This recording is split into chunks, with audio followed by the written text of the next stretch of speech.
జై తెలంగాణ, జై తెలంగాణ, జై తెలంగాణ. వేదిక మీద ఉన్నటువంటి గౌరవనీయులు మాజీ శాసనసభ్యులు సిపిఎం పార్టీ జూలకంటి రంగారెడ్డి గారికి, వేదిక మీద ఉన్నటువంటి గౌరవనీయులు పెద్దన్న గుజ్జా కృష్ణ గారికి, అదేవిధంగా వేదిక మీద ఉన్నటువంటి గౌరవనీయులు సోదరులు బీసీ సంక్షేమ సంఘం రాష్ట్ర అధ్యక్షులు జాజుల శ్రీనివాస్ గౌడ్ గారికి, వేదిక మీద ఉన్నటువంటి నిరుద్యోగుల తరఫున నిరంతరం తన వాయిస్ వినిపిస్తూ మరి లక్షలాది మంది నిరుద్యోగులకు రిప్రజెంటేటివ్గా ఇవాళ ఉన్నటువంటి గౌరవనీయులు అశోక్ సార్ గారికి, అట్లానే వేదిక మీద నేను వచ్చే కన్నా ముందు కూడా అనేక మంది పెద్దలు మాట్లాడి వెళ్ళినారు, వారందరికీ, అదేవిధంగా ఆంధ్రప్రదేశ్ రాష్ట్రం నుంచి అవుట్సోర్సింగ్ ఉద్యోగులు సంఘం మొత్తం కూడా బానోజీరావు గారు వచ్చినారు, అధ్యక్షులు జేఏసీ అధ్యక్షులు వచ్చినారు, వారి మొత్తం బృందం అందరూ కూడా ఆంధ్రప్రదేశ్ నుంచి మరి ఇక్కడ మా అవుట్సోర్సింగ్ ఉద్యోగులందరికీ ధైర్యం నింపడానికి వచ్చినందుకు ప్రత్యేకంగా వారిని అభినందిస్తూ ఉన్నాము. మరి మన రాష్ట్రంలో 5 లక్షల మంది అన్నదమ్ముల అక్క చెల్లెళ్ళ దుఃఖాన్ని చూసి మాకేమైనా పర్వాలేదు మేము ముందుండి ఉద్యమం చేస్తామని వచ్చినటువంటి పులి లక్ష్మణ్ గారికి, వారి మొత్తం బృందానికి అందరికీ కూడా హృదయపూర్వకంగా అభినందనలు తెలియజేస్తూ ఉన్నాను. మరి ఇవాళ తెలంగాణ రాష్ట్రంలో అవుట్సోర్సింగ్ ఉద్యోగులంతా కూడా హైదరాబాద్ వేదికగా మీరు చేస్తున్నటువంటి ఈ పోరాటం మరొక తెలంగాణ ఉద్యమాన్ని తలపిస్తుందని మాత్రం నేను మనస్ఫూర్తిగా చెప్పగలుగుతాను. తెలంగాణ రాష్ట్రం వచ్చింది, వచ్చేటప్పుడు కలలు కన్నాం మనం, తెలంగాణ రాష్ట్రం వస్తే ఒక్కరు కూడా అవుట్సోర్సింగ్ ఉద్యోగి ఉండరు, ఒక్కరు కూడా కాంట్రాక్ట్ ఉద్యోగి ఉండరు అనుకున్నాం. కానీ కొన్ని డిపార్ట్మెంట్లలో గమ్మత్ ఎట్లా జరిగిందంటే, రాష్ట్రం రాకముందు పర్మనెంట్ ఉద్యోగాలు ఉన్నోళ్ళు రాష్ట్రం వచ్చినాక కొంతమంది కాంట్రాక్ట్గా మారిండ్రు. ఫారెస్ట్ డిపార్ట్మెంట్లో బెస్ట్ ఎగ్జాంపుల్ అది. అప్పటిదాకా మామూలు ఉద్యోగులు ఉన్నోళ్ళు తర్వాత అవుట్సోర్సింగ్ ఉద్యోగులుగా మారిండ్రు. మరికొన్ని డిపార్ట్మెంట్స్లో చాలా మందిని తీసుకొని కంటిన్యూ చేసుకుంటూ వచ్చిన అవుట్సోర్సింగ్.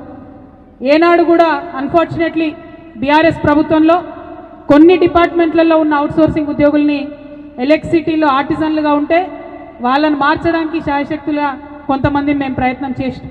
కొన్ని మారినాయి, మరికొన్ని మారలేదు. మీ జీవితాల్లో ఆ మార్పు ఆనాడు తేలేకపోయినందుకు మీ చెల్లిగా మీ సోదరిగా శిరస్సు వంచి నన్ను క్షమించాలని చెప్పి నేను కోరుతా ఉన్నాను. ఆనాడు ఆ ప్రభుత్వంలో నేను కూడా ఉన్నా, ఎంతో కొంత ఆ పాపంలో నాకు కూడా భాగస్వామ్యం ఉంటుంది కాబట్టి శిరస్సు వంచి క్షమించాలని చెప్పి మరొకసారి నేను కోరుతా ఉన్నాను. మరి బీఆర్ఎస్ పార్టీ అవుట్సోర్సింగ్ ఉద్యోగుల్ని లెక్క చేస్తలేదు కాబట్టి తప్పకుండా వెంటబడి కాంగ్రెస్ పార్టీని గెలిపిస్తామని ఆనాడు అవుట్సోర్సింగ్ ఉద్యోగులు డిక్లేర్ చేసి మరి గెలిపించారు. ఆనాడు రేవంత్ రెడ్డి గారు తెలంగాణ ఉద్యమంలో లేకపోయినా కోదండరామ్ సార్ గారు కానీ ప్రొఫెసర్ హరిగోపాల్ గారు కానీ మీ అందరికీ భరోసానిస్తే మరి మీరందరూ కూడా డిక్లేర్ చేశారు. నాకు అది నచ్చింది. అవుట్సోర్సింగ్ ఉద్యోగుల దక్క ఏది ఉన్నా సరే ఓపెన్గా డిక్లేర్ చేసే యుద్ధం చేస్తున్నారు మీరు. అటువంటి యుద్ధాలు ఖచ్చితంగా విజయం సాధిస్తాయి, విజయ తీరాన్ని ముద్దాడతామని కూడా ఈ సందర్భంగా మీ అందరికీ నేను మద్దతు తెలియజేస్తూ ఉన్నాను. మరి ఆనాడు ఒక మాట చెప్పిన రేవంత్ రెడ్డి గారైనా, కోదండరామ్ గారైనా, హరగోపాల్ గారైనా ఏం చెప్పిండ్రు? ధర్నా చౌక్ ఉండదు ఇక ముందు అని కేసీఆర్ గారు అన్నారు. మేము వచ్చినాక ధర్నా చౌక్ ఇస్తామన్నారు. నేను చాలా గొప్పగా ప్రజాస్వామ్యబద్ధంగా ఆలోచిస్తున్నారు అనుకున్నా. కానీ ధర్నా చౌక్ ఇస్తాము, మీ ఇష్టం ఉన్నన్ని రోజులు ధర్నాలు చేసుకొని సావండి, మేము మాత్రం పని చేయమని చెప్పి కాంగ్రెస్ ప్రభుత్వం చెప్పినట్టుగా ఇప్పుడు అర్థమైనటువంటి సందర్భం. ఆనాడేమో ధర్నా చౌకే లేదు, అది ప్రజాస్వామ్య హక్కుల్ని కాలరాయడమని చెప్పింది. ఇవాళ ధర్నా చౌక్ ఉన్నది, ఉండి ఏం లాభం అని నేను అడుగుతా ఉన్నా. ఎన్ని రోజులు ధర్నా చేయాలి, ఎన్నిసార్లు ధర్నా చేయాలి? మరి అట్లానే ధర్నా చౌక్ ఉంది కాబట్టి ధర్నాలు చేసుకోండి, సావండి, ఏమన్నా కాండి, మేము మాత్రం మరి ముందుకు వచ్చేది లేదు, మీ యొక్క డిమాండ్లను తీర్చేది లేదని వాళ్ళ కాంగ్రెస్ ప్రభుత్వం చెప్పడం అన్యాయం. నిజంగా గత 2.5 సంవత్సరాలుగా మీరు చేస్తున్న పోరాటాన్ని గమనిస్తూనే ఉన్నాం, చూస్తూనే ఉన్నాం. మరి ఇవాళ మా లక్ష్మణ్, పులి లక్ష్మణ్ అంటే పులి లెక్కనే గర్జించింది. అయితే మరి బ్లడ్ తెలంగాణ బ్లడ్ కదా, మనం అంతకుముందు మిలియన్ మార్చ్ చేసిన బ్లడ్ కదా.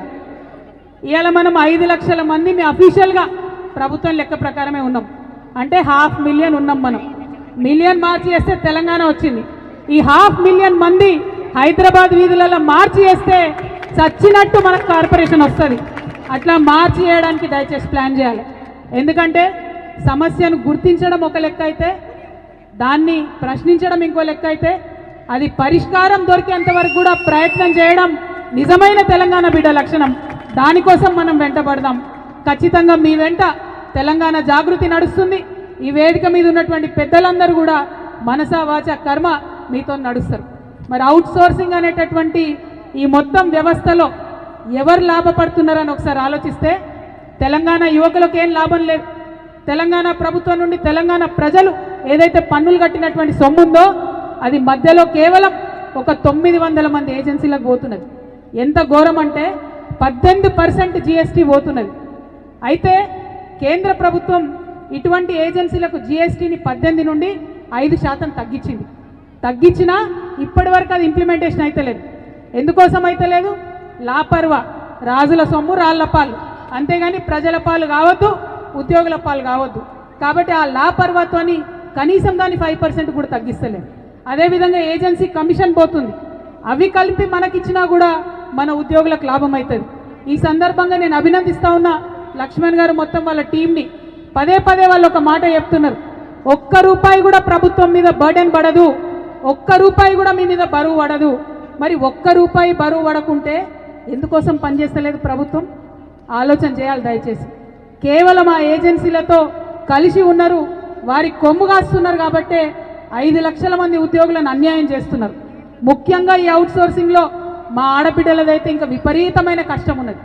మా ఆడబిడ్డలకు మిగతా అన్ని డిపార్ట్మెంట్లలో కొన్ని జీవోలు అప్లై అవుతాయి, మెటర్నిటీ లీవ్స్ వస్తాయి, కొన్ని వసతులు ఉంటాయి. కానీ అవుట్ సోర్సింగ్లో ఉన్నటువంటి ఆడబిడ్డలు ఎవరికి కూడా కనీసం ఆ జీవోలు కూడా అప్లై అయ్యే పరిస్థితి లేదు. మరి అన్ని రకాలుగా టెస్ట్ చేసి, రూల్ ఆఫ్ రిజర్వేషన్ అప్లై చేసి, మెరిట్ చూసుకొని, ఇంటర్వ్యూ చూసుకొని అన్ని చేసి తీసుకున్న ఉద్యోగులే వీళ్ళు. ఏదో ఎట్టికి వచ్చిన వాళ్ళు కాదు, ఉట్టిగా సెలెక్ట్ అయిన వాళ్ళు కాదు, రికమెండేషన్లు వచ్చిన వాళ్ళు అంతకంటే కూడా కాదు. అయినా సరే మరి వివక్ష అన్నది కరెక్ట్ కాదు.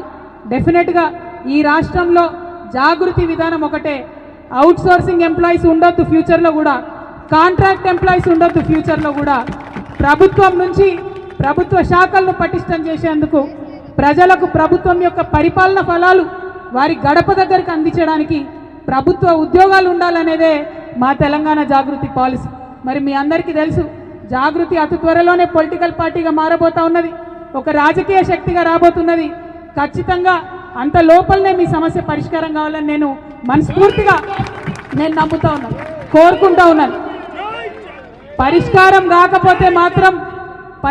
కాకపోతే మాత్రం మీ అందరికీ తెలుసు నేను చాలా మొండిదాన్ని. ఏదైనా పట్టుకుంటే ఇడిచిపెట్టను. మరి గవర్నమెంట్కు 2 రోజుల సమయం ఉంది. 2 రోజుల్లో వార్నింగ్ ఇస్తా ఉన్నాం గవర్నమెంట్కి. ఈ 2 డేస్లో ఖచ్చితంగా ప్రతి డిపార్ట్మెంట్ నుండి జీవోలు రావాలి. ప్రతి డిపార్ట్మెంట్లో మా ఉద్యోగాలు పోతాయని ఇలా భయపడుతున్నటువంటి అవుట్ సోర్సింగ్ ఉద్యోగులకు భద్రత రావాలి. ఫస్ట్ చాయిస్ ఇమీడియట్గా కార్పొరేషన్ అనౌన్స్ చేయండి, అప్పుడు జీవోలు అవసరం ఉండదు. పోనీ కొంత సమయం కావాలంటారా? ఇప్పుడే 2 రోజులలో కార్పొరేషన్ చేయలేనంటారా? అన్ని డిపార్ట్మెంట్ల నుండి జీవోలు ఇవ్వండి. 1 నెల తీసుకుంటారా, 15 రోజులు తీసుకుంటారా, తీసుకొని కార్పొరేషన్ ఏర్పాటు చేయండి. డైరెక్ట్గా శాలరీ కార్పొరేషన్ నుంచి రావాలి. దళారులు ఉండకూడదు, మధ్యలో ఏజెన్సీలు ఉండకూడదు, వాళ్ళ కమిషన్ ఉండకూడదు. ఇది మా విధానం. ఇది ఈరోజు మీ ముందు నేను కమిట్మెంట్ ఇస్తున్నా. రేపు మేము పొలిటికల్ పార్టీగా మారుతాం, ఫ్యూచర్లో అధికారంలోకి వస్తాం. వచ్చిన తర్వాత కూడా తెలంగాణ రాష్ట్రంలో పర్మనెంట్గా ఇదే విధానం ఉంటుంది. గవర్నమెంట్ ఎంప్లాయీస్ ఉంటారు, అవుట్ సోర్సింగ్ ఎంప్లాయీస్ ఉండరు, కాంట్రాక్ట్ ఎంప్లాయీస్ ఉండరు. మీకు గుర్తుండొచ్చు, తెలుగుదేశం పార్టీ పెట్టిన పద్ధతి ఇది, కాంట్రాక్ట్ ఎంప్లాయీస్. అప్పుడు మనం జోకులు వేసుకునే తెలంగాణ వాళ్ళం. మరి ఎంప్లాయీస్ కాంట్రాక్ట్ ఉన్నారట, డ్రైవర్లు కాంట్రాక్ట్ ఉన్నారట, ఇక మరి మంత్రులు, ముఖ్యమంత్రులు కూడా కాంట్రాక్ట్ ఉంటే బాగుంటుంది అని అప్పుడు అనుకునేటోళ్ళం.